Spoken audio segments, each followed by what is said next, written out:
ससन्ताप्तमनसां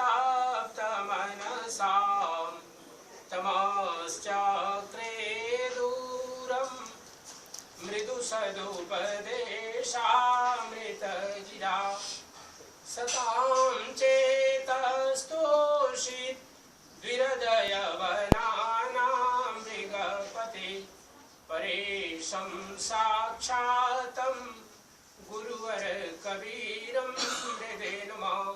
यो ब्रह्माणं विदधाति पूर्वं यो वै वेदांश्च प्रणोति तस्मै तमः देवमात्मबुद्धिप्रकाशं मुमुक्षुर्वै शरणमहं प्रपद्ये मुमुक्षुर्वै शरणमहं प्रपद्ये। प्रेम से बोलिए सदगुरु कबीर साहेब की जय, सदगुरु कबीर साहेब की जय, सदगुरु कबीर साहेब की जय। सत्य पुरुष परमात्मा हम सबके हृदय में विराजमान सदगुरु कबीर साहेब परमादरणीय परम श्रद्धेय श्री भक्त सजन देवी सज्जनों, परम पावन अवसर आज हम सब लोग इस नापोल परिवार में उपस्थित हैं और आज यह विधि देख रहे हैं हम लोग सतलोक गवन की विधि, अष्टपहलू चौका, चलावा चौका आरती यहाँ पर विधि की जा रही है और निमित्त है सत्यलोक वासिनी सदगुरु कबीर साहब की परम प्रिय हंसा श्रीमती जुलवा शांति नापोल, उनके निमित्त से आज की यह चलावा विधि हो रही है।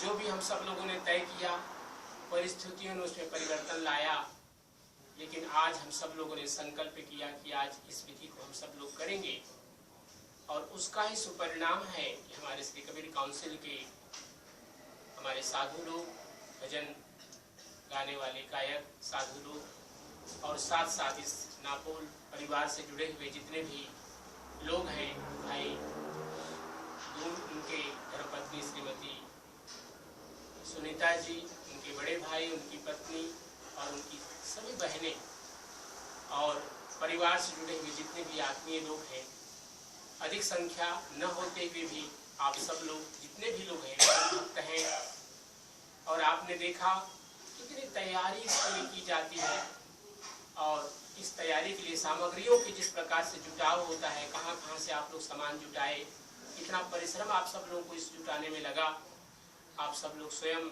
अनुभवी हैं और आज यह विधि हम सब लोग कर रहे हैं कि हम सब लोगों ने सदगुरु कबीर साहब के द्वारा उपदिष्ट जो 8 डोरियां हैं उसको हम सब लोगों ने संगायन किया और थोड़ा सा प्रवचन समय को ध्यान में रखते हुए सत्यलोक वासिनी जिनका चलावा हुआ है भक्तमती शांति जुलवा नापोल श्रद्धेया माता जी, हम सब लोग जानते हैं कितनी भक्त थी।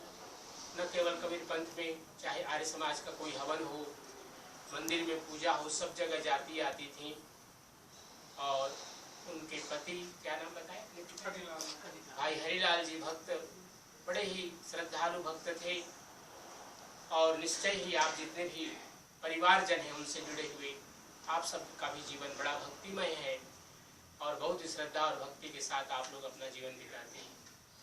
ऐसे तो इस मॉरिशस देश में हम देख रहे हैं जितनी भक्ति, जितना पूजा पाठ, ज्ञान ध्यान होता है, संभवतः हमारे हिंदू समाज के लिए गर्व की बात है इतना समर्पित भाव से।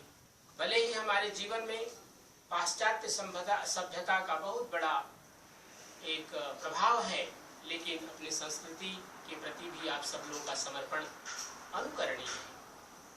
हम सब लोग अपने जीवन में सदा ही जो कर्म करते हैं, कैसे करते हैं? मन से करते हैं, मनसा वाचा और कर्म।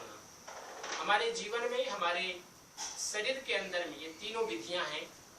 बहुत सी चीजें हम चिंतन करते हैं, अर्थात हम उसके बारे में केवल ध्यान लगाते हैं, उसके लिए योजनाएं बनाते हैं, वह मन में बनाते हैं, इसलिए उसको मन का कर्म कहा गया। और कुछ कर्म करते हैं हम अपनी वाणी से, जैसे आप कुछ जानते हैं, मुझे आपने सिखाया, मैं कुछ जानता हूं, मैंने आपको उसके बारे में सलाह दी। यह है वाणी का कर्म।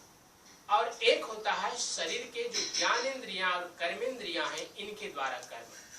तो वह कर्म ही सबसे बड़ा कर्म कहलाता है और सबसे अधिक उसके ही प्रतिफल भी होते हैं।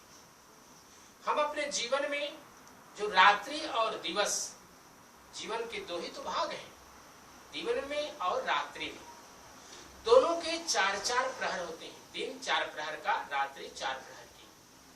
और इन्हीं 8 का प्रतीक है कि जो 8 दिए हम देख रहे हैं 8 कलशों के ऊपर में, ये हमारे रात्रि और दिवस में जो कर्म करते हैं वह मृत्यु के बाद उसमें प्रकाश आ जाए। अर्थात जो हमने अगर कोई अपकर्म भी किया है तो सदगुरु से प्रार्थना करते हैं, सत्य पुरुष परमात्मा से प्रार्थना करते हैं कि हे परमात्मा, हे सदगुरुदेव, कि हमारे किए हुए दिन और रात्रि के जो कर्म हैं उन कर्मों को आप कृपा करके क्षमा करें। अगर कोई भूल चूक हुई है तो सबके साथ होती ही है, स्वाभाविक है। कभी मन से हम कभी गलतियां करते हैं, कभी वाणी से गलतियां करते हैं और कभी अपने कर्मों से करते हैं। कर्म के लिए हमारे पास क्या है? ज्ञानेंद्रियां हैं, 5 हमारे कर्मेंद्रियां हैं और 5 हमारे ज्ञानेंद्रियां हैं। हम अपने पूरे जीवन में अगर ध्यान दें तो इन्हीं के लिए प्रयासरत रहते हैं। कैसे हमारा शरीर सुखी हो, कैसे हमारा शरीर सुंदर बने, कैसे हमारे शरीर को सुख प्राप्त हो, इसकी चिंता सबको होती है। प्रथम चिंतन, प्रथम जो भी हमारा विचार आता है मन में, वह स्वयं के लिए होता है। इसके बाद फिर पत्नी है, पिता है, माता है, पुत्र हैं, पुत्रियां हैं, या जो भी परिवारजन है वो द्वितीय स्थान पर आते हैं। लेकिन हमारा पूरा जीवन आत्म केंद्रित होता है, प्रथम अपने को ध्यान में देते हैं। क्यों इसलिए ध्यान देते हैं? क्यों यह विधि हमारे साथ प्रकृति ने जोड़ी है? क्योंकि हमारा चिंतन अंतर अभिमुख है, अर्थात हम अपने की ओर ज्यादा देखते हैं। और इसी के प्रयास में कभी कभी हम अच्छे कर्म करते हैं तो कभी कभी अशुभ कर्म भी कर बैठते हैं। तो उन्हीं के लिए, उन्हीं जो अशुभ कर्म हुए हमारे जीवन में होते हैं, ज्ञात में अज्ञात में, उन कर्मों की शुद्धि के लिए ही यह पूजा होते हैं, पाठ होते हैं, यज्ञ याग आदि जो भी ध्यान पूजा है, सभी का कर्म का प्रतिफल यही है कि हमारे जीवन में ये 3 के द्वारा किए हुए मनसा वाचा कर्मणा, इन कर्मों की शुद्धि हो जाए। लेकिन सदगुरु कबीर साहब कहते हैं कि व्यक्ति अपने जीवन में इन कर्मों को करने में सफल कब हो पाता है? जब उसके अंदर में मन में अहंकार का पर्दा न हो तो परमात्मा उसके सभी गलतियों को क्षमा कर देते हैं।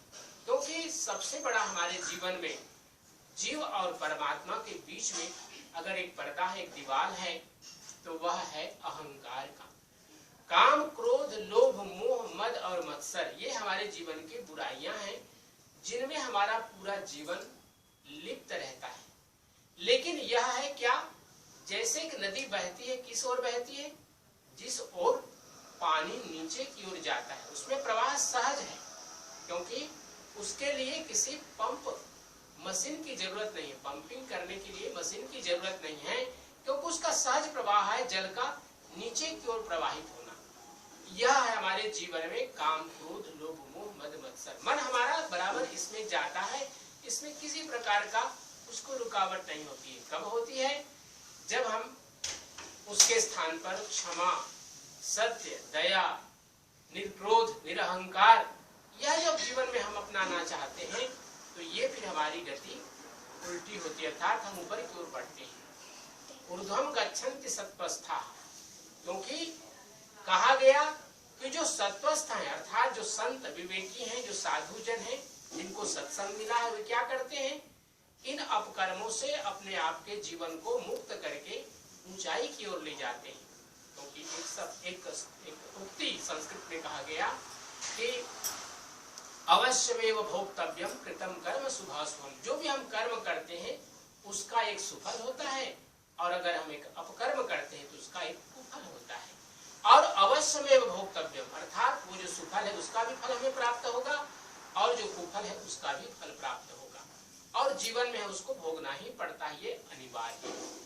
तो सदगुरु कबीर साहब ने इसलिए बार बार कहा कि इस जीवन से रहित अगर हम हो जाते हैं, अभी हम लोगों ने जो पाठ किया डोरी में, इसका यही पूरा विस्तार है कि व्यक्ति जब जीवन में अहंकार करता है तो परमात्मा से दूर होता है। जैसे चौपर के खेल में 84 घर होते हैं, अगर एक घर का जो उसकी गोटी होती है अगर वो नहीं पड़ता है तो फिर से 84 में चला जाता है, फिर से 84 लाख योनियों को उसको यात्रा करनी पड़ती है।